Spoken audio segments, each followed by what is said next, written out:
Babak 1. Ruang tamu yang berdebu. Keheningan adalah suara yang paling keras di rumah Surya dan Amara. Sudah 7 tahun sejak mereka mengucap janji suci di depan penghulu, namun gema tawa anak kecil tak kunjung terdengar di antara pilar-pilar beton rumah mereka. Pagi itu, seperti pagi-pagi sebelumnya di hari Minggu, Amara berdiri di depan sebuah kamar di ujung koridor. Kamar itu terkunci. Di dalamnya terdapat sebuah ranjang bayi dari kayu jati yang masih terbungkus plastik, sebuah mainan gantung yang tak pernah berputar, dan tumpukan pakaian bayi yang warnanya mulai menguning dimakan usia. Amara menyentuh gagang pintu yang dingin. Air matanya jatuh tanpa suara. Ia ingat betul bagaimana Surya, suaminya, merakit ranjang itu dengan penuh semangat 5 tahun lalu, yakin bahwa doa mereka akan segera dikabulkan. Namun takdir berkata lain. Vonis dokter seperti petir di siang bolong. Surya menderita kondisi yang membuatnya sulit memberikan keturunan, sementara rahim Amara dinyatakan terlalu lemah. "Sedang apa kamu di sini, Amara?" Suara berat Surya memecah lamunan. Surya berdiri di belakangnya. Wajah pria yang dulu penuh senyum itu kini tampak keras dan lelah. Kerutan di dahinya bukan hanya karena usia, tapi karena beban ekspektasi keluarga besar yang terus bertanya, "Kapan?" "Hanya melihat-lihat, Mas. Aku merasa mungkin kita harus menyumbangkan barang-barang di dalam kamar ini," bisik Amara. Surya terdiam. Ia menggenggam tangannya. "Tidak, jangan ada yang dibuang. Aku belum menyerah. Jika dokter medis tidak bisa, maka kita akan mencari cara lain. Aku mendengar dari teman kantorku di daerah Jawa Timur, ada seorang sesepuh, Ki Sengkolo namanya. Banyak orang yang sudah bertahun-tahun mandul, setelah datang ke sana, langsung hamil." Amara menoleh, matanya membelalak. "Mas, kita sudah sepakat untuk tidak pergi ke dukun. Itu berbahaya. Kita tidak tahu apa yang mereka minta." "Aku tidak peduli lagi, Amara. Aku butuh penerus. Aku lelah melihat ibuku menangis setiap kali kita datang sendirian. Aku lelah dianggap pria yang tidak sempurna oleh rekan-rekanku. Kita berangkat besok. Siapkan pakaianmu." Babak 2. Perjalanan menuju lembah kabut. Perjalanan itu terasa seperti perjalanan menuju akhir dunia. Mobil mereka mendaki jalanan sempit yang berkelok-kelok di lereng Gunung Lawu. Kabut tebal menyelimuti kaca depan mobil, membuat dunia di luar sana tampak seperti lukisan abu-abu yang suram. Pepohonan besar di kiri kanan jalan seolah-olah memiliki tangan-tangan panjang yang ingin menggapai mobil mereka. Amara merasa sesak nafas. Berkali-kali ia ingin meminta Surya berbalik arah, namun melihat rahang Surya yang mengeras dan tatapan matanya yang penuh obsesi, Amara memilih diam. Ia mencintai Surya, dan ia rela melakukan apapun untuk membuat suaminya bahagia, bahkan jika harus menggadaikan akal sehatnya. Mereka tiba di sebuah desa yang tampak terasing. Rumah-rumah di sana berjauhan, dipisahkan oleh rumpun bambu yang berderit setiap kali ditiup angin. Di ujung desa, berdiri sebuah rumah panggung kayu yang sudah sangat tua. Bau kemenyan sengat langsung menusuk hidung begitu mereka turun dari mobil. Seorang pria tua dengan kain sarung lusuh menyambut mereka. Matanya putih sebelah, tertutup katarak yang mengerikan. Dialah Ki Sengkolo. "Masuklah," suara Ki Sengkolo terdengar seperti gesekan kayu kering. "Aku sudah mencium bau keputusasaan kalian dari jauhan." Di dalam rumah itu hanya ada satu lampu minyak yang meremang. Dindingnya penuh dengan bungkusan kain kafan kecil dan keris-keris tua. Surya langsung bersimpuh di kaki dukun itu. "Mbah, tolong kami. Saya ingin anak. Berapapun biayanya akan saya bayar. Mohon Surya." Ki Sengkolo tertawa kecil, tawa yang membuat bulu kuduk Amara berdiri. "Uang tidak berguna di sini, Cah Bagus. Yang aku butuhkan adalah kesungguhanmu. Istrimu memiliki rahim yang dikunci oleh kekuatan gaib. Untuk membukanya, ia harus menjalani ritual mandi kembang sungsang di kamar belakang, sendirian, tanpa busana sehelai pun." Amara gemetar. Ia menatap Surya, berharap suaminya menolak, namun Surya justru menatapnya dengan penuh harapan. "Lakukan, Amara, demi kita, demi anak kita." Babak 3. Ritual yang terkutuk. Ki Sengkolo membawa Amara ke sebuah kamar gelap yang hanya beralaskan tanah. Di tengah ruangan terdapat sebuah bak kayu besar berisi air hitam yang ditaburi bunga mawar dan melati. Baunya bukan wangi, melainkan amis. "Sekarang lepaskan pakaianmu," bisik Ki Sengkolo. Suaranya berubah, tidak lagi parau, melainkan penuh dengan nafsu yang tersembunyi. Amara menangis. Dengan tangan bergetar, ia menuruti perintah itu. Saat ia masuk ke dalam bak kayu yang dingin, Ki Sengkolo mulai merapalkan mantra dalam bahasa yang tidak ia kenali. Namun ritual itu segera menjadi mimpi buruk. Ki Sengkolo memaksa Amara meminum ramuan pahit yang membuat tubuh Amara mati rasa, namun pikirannya tetap sadar. Di bawah cahaya remang-remang, Amara menyadari bahwa Ki Sengkolo tidak sedang merapalkan mantra, melainkan sedang melakukan tindakan keji pada Amara. Amara ingin berteriak, namun lidahnya terasa kaku. Ia ingin melawan, namun otot-ototnya seperti lumpuh. Setelah semuanya berakhir, Ki Sengkolo mendekatkan wajahnya yang bau tembakau ke Elira Amara. "Dengar baik-baik, wanita cantik," bisiknya dengan nada mengancam. "Benih sudah ditanam, dalam 2 bulan kau akan hamil. Tapi jika sepatah kata saja keluar dari mulutmu tentang apa yang terjadi di kamar ini kepada suamimu, aku akan mencabut nyawanya dalam sekejap. Aku punya kuku dan rambut suamimu. Sekali aku tiup, dia akan mati membusuk dari dalam. Paham?" Amara hanya bisa mengangguk lemah di tengah isak tangisnya yang tertahan.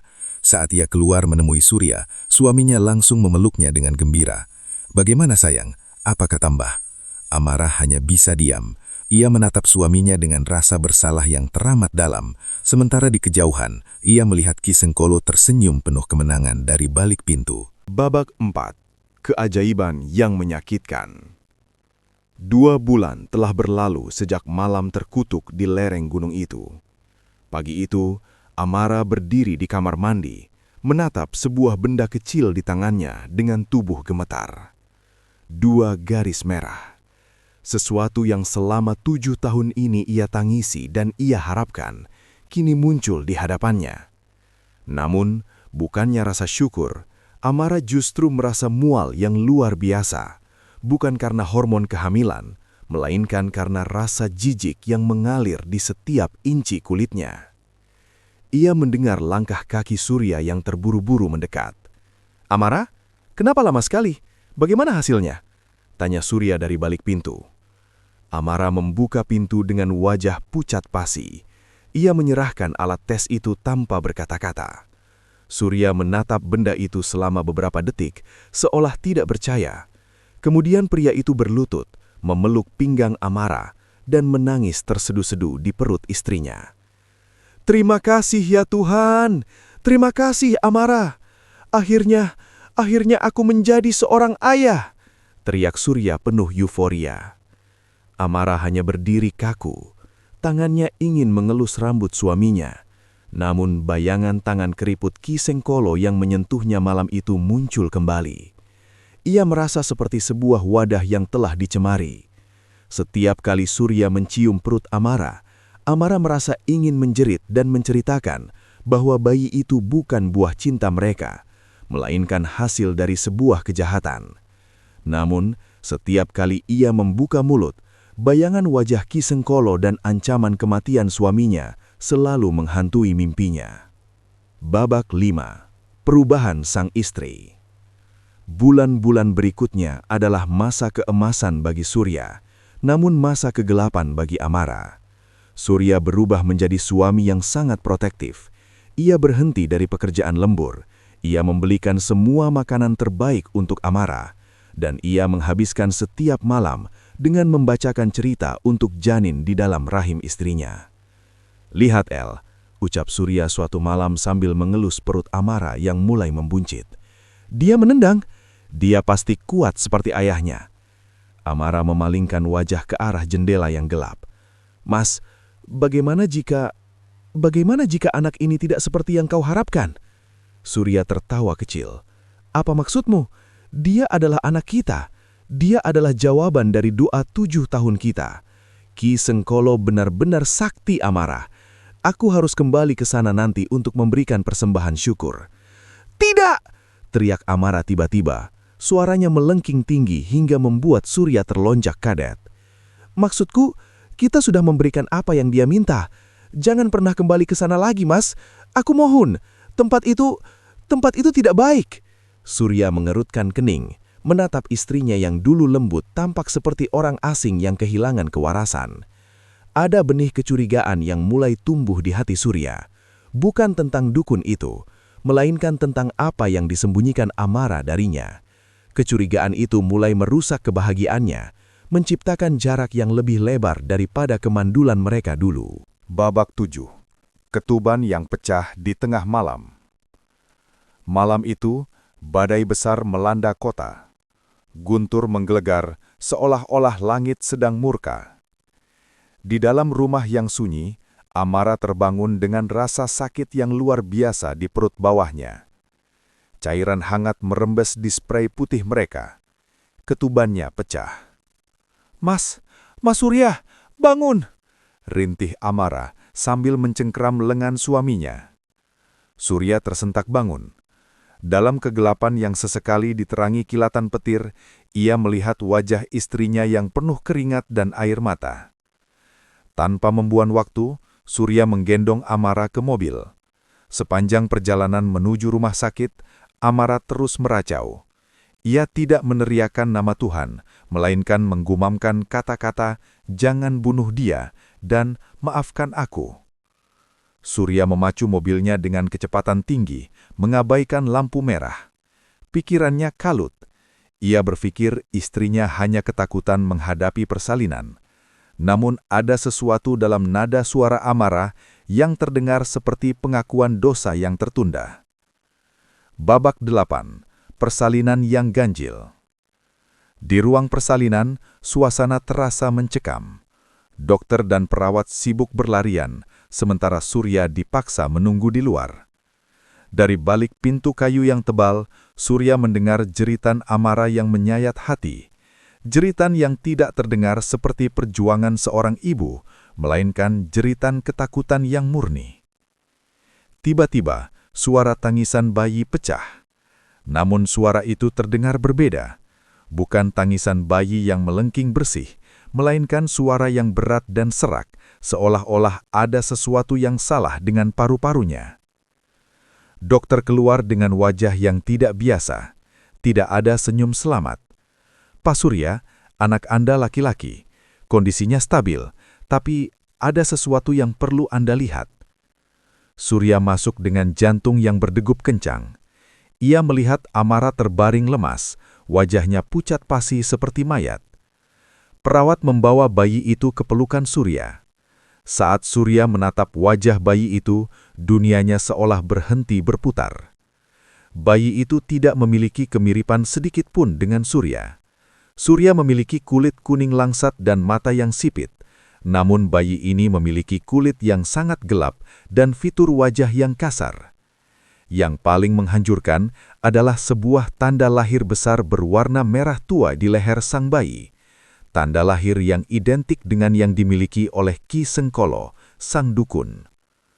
Surya mundur selangkah, tangannya gemetar memegang bayi itu. Ia menatap Amara dengan tatapan yang bisa membunuh. "Amara, jelaskan padaku, kenapa anak ini memiliki tanda lahir itu? Kenapa wajahnya mirip dengan orang tua itu?" Amara menangis histeris. Ia tidak bisa lagi menahan beban yang selama 9 bulan ini menghimpit jiwanya.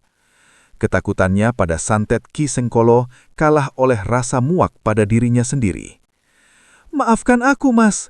Dia memperkosaku," teriak Amara di depan para perawat yang terpaku. "Dia mengancam akan membunuhmu jika aku bicara. Dia memberiku ramuan yang membuatku lumpuh. Anak itu adalah benih iblis, Mas, bukan anakmu." Keheningan yang mematikan menyelimuti ruangan itu. Surya merasa seperti ada bom yang meledak di dalam kepalanya. 7 tahun penantian, ribuan doa yang ia panjatkan, dan seluruh harta yang ia habiskan, ternyata hanya berakhir sebagai panggung bagi seorang dukun bejat untuk menghina martabatnya sebagai pria. Surya meletakkan bayi itu kembali ke boks bayi dengan gerakan yang kasar. Ia tidak lagi melihat bayi itu sebagai manusia, melainkan sebagai monumen pengkhianatan. Ia menatap Amara bukan dengan cinta, melainkan dengan kebencian yang mendalam karena Amara telah menyembunyikan kebenaran ini darinya. "Kau membiarkan rahimmu dinodai olehnya hanya demi seorang anak," desis Surya dengan suara yang sangat rendah namun mematikan. Dia mengancam akan menyantetmu, Mas. Aku melakukannya untuk menyelamatkan nyawamu. Bela Amara sambil terisak. Nyawaku sudah mati sejak saat kau masuk ke kamar itu, Amara. Bentak Surya. Surya berbalik dan berjalan keluar dari ruang persalinan. Ia mengabaikan panggilan dokter. Ia berjalan menuju parkiran rumah sakit dengan langkah yang pasti. Di dalam bagasi mobilnya terdapat sebuah parang panjang yang biasa ia gunakan untuk membersihkan kebun di belakang rumah. Ia menyalakan mesin mobil. Tangannya mencengkeram kemudi hingga buku-buku jarinya memutih. Tujuannya hanya satu, lereng Gunung Lawi. Ia tidak peduli jika harus mati. Ia tidak peduli jika harus masuk neraka. Malam ini, darah harus dibayar dengan darah. Babak 11. Perjalanan maut menuju lereng gunung. Mobil Surya melaju membelah kegelapan malam seperti peluru hitam yang mencari sasaran. Hujan di luar sana semakin menggila, namun di dalam kabin mobil, suasananya jauh lebih mematikan. Surya tidak menyalakan musik, tidak juga menyalakan AC. Ia membiarkan napasnya yang memburu memenuhi ruangan sempit itu. Di kursi penumpang, parang panjang yang ia ambil dari bagasi tampak berkilat setiap kali cahaya lampu jalan mengenainya. Pikirannya hanya tertuju pada satu wajah. Wajah keriput Ki Sengkolo dengan mata putihnya yang mengejek. Ia teringat bagaimana pria tua itu menyambutnya dengan ramah, bagaimana ia mencium tangan dukun itu sebagai tanda hormat, dan bagaimana ia dengan bodohnya menyerahkan istrinya ke dalam terkaman serigala. 7 tahun, gumam Surya di sela giginya yang bergemeletuk. 7 tahun aku menjaga kehormatan rumah tanggaku, hanya untuk dihancurkan oleh bangkai seperti dia. Setiap tikungan di lereng gunung itu kini terasa akrab. Surya tidak lagi merasa takut pada kabut atau pepohonan yang tampak seperti hantu. Ia adalah hantu yang sebenarnya malam ini. Ia adalah malaikat maut yang sedang menuju jemputannya. Babak 12. Darah di atas sajadah pemujaan. Surya sampai di ujung desa saat jam menunjukkan pukul 3 pagi. Desa itu mati, tidak ada lampu yang menyala, hanya suara gesekan bambu yang memekakkan telinga. Ia berjalan kaki menuju rumah panggung Ki Sengkolo. Tanah berlumpur itu terasa dingin di kakinya. Namun hatinya membara. Ia tidak mengetuk pintu. Dengan satu tendangan kuat, pintu kayu tua itu hancur. Di dalam, bau kemenyan masih menyengat, lebih tajam dari sebelumnya. Di tengah ruangan, Ki Sengkolo duduk bersila, seolah-olah ia sudah menunggu kedatangan Surya. "Kau datang terlalu cepat, Cah Bagus," ucap Ki Sengkolo tanpa membuka matanya. "Harusnya kau merayakan kelahiran putramu dulu." "Tidak, dia bukan putraku, iblis," teriak Surya. Suaranya menggelegar, menggetarkan dinding kayu rumah itu. Ki Sengkolo membuka mata putihnya, menyeringai jahat. "Tanpa benihku, rahim istrimu hanyalah tanah kering yang tidak akan pernah menghasilkan apapun. Kau harusnya berterima kasih padaku." Kalimat itu adalah pemicu terakhir. Surya menerjang. Parang di tangannya terayun dengan kekuatan yang didorong oleh 7 tahun penderitaan dan penghinaan. Ki Sengkolo mencoba merapal mantra, namun lidahnya tak lebih cepat dari kemarahan seorang pria yang telah kehilangan martabatnya.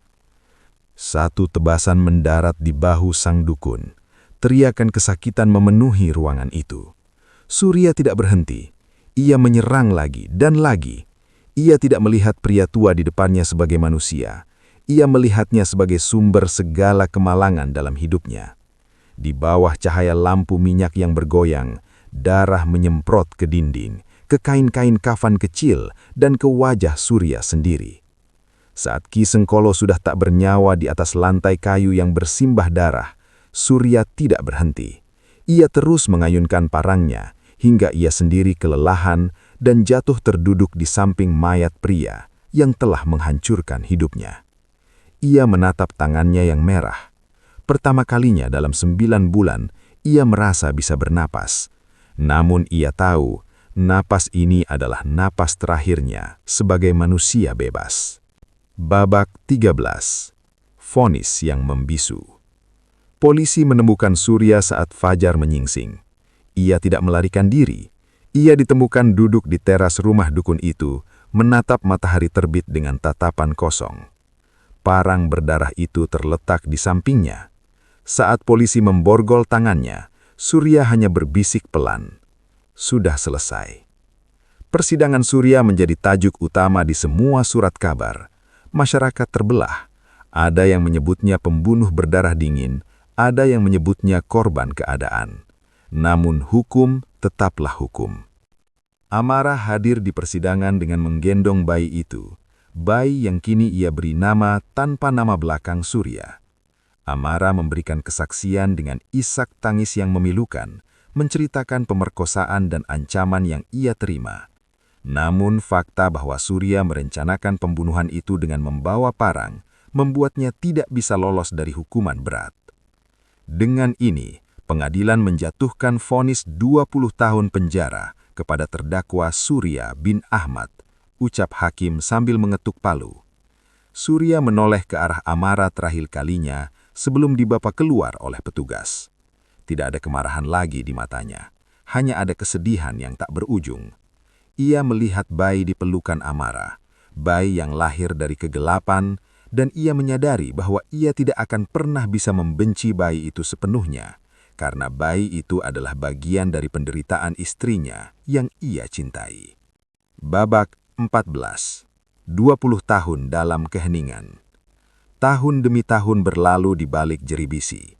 Surya melewati masa mudanya di dalam sel yang sempit dan lembab. Rambutnya yang dulu hitam legam kini telah memutih sepenuhnya. Kulitnya keriput dan matanya mulai rabun. Setiap bulan, Amara datang berkunjung.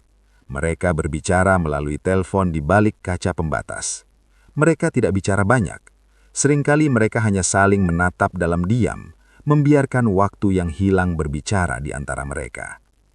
"Anak itu, dia sudah besar, Mas," ucap Amara suatu hari di tahun ke-18 Surya di penjara. "Dia mirip sekali denganmu. Sifatnya tenang. Dia tidak pernah tahu siapa ayah biologisnya. Baginya ayahnya adalah pria yang sedang memperjuangkan kehormatan di dalam sana." Surya menyonyum senyum tipis, sebuah senyuman yang penuh luka. "Jangan pernah beritahu dia, Amara. Biarkan dia tumbuh sebagai orang baik. Biarkan kegelapan ini berhenti di aku saja." 20 tahun kemudian, Surya melangkah keluar dari gerbang penjara. Dunia di luar sana sudah berubah. Ia tidak lagi memiliki rumah, tidak lagi memiliki harta. Namun di depan gerbang, seorang wanita tua dengan rambut beruban menantinya. Di samping wanita itu, berdiri seorang pemuda gagah yang menatap Surya dengan rasa hormat yang dalam. Surya memeluk Amara, sebuah pelukan yang dingin namun penuh makna. Ia menatap pemuda itu, benih dari kegelapan yang tumbuh di bawah asuhan kesabaran istrinya. Surya menyadari satu hal. Ia kehilangan 20 tahun hidupnya, namun ia berhasil menyelamatkan sisa kemanusiaan di dalam hatinya. Kisah mereka berakhir bukan dengan tawa, melainkan dengan sebuah langkah lambat menuju sisa usia yang tenang, membawa luka yang tidak akan pernah sembuh, namun telah berhenti berdarah.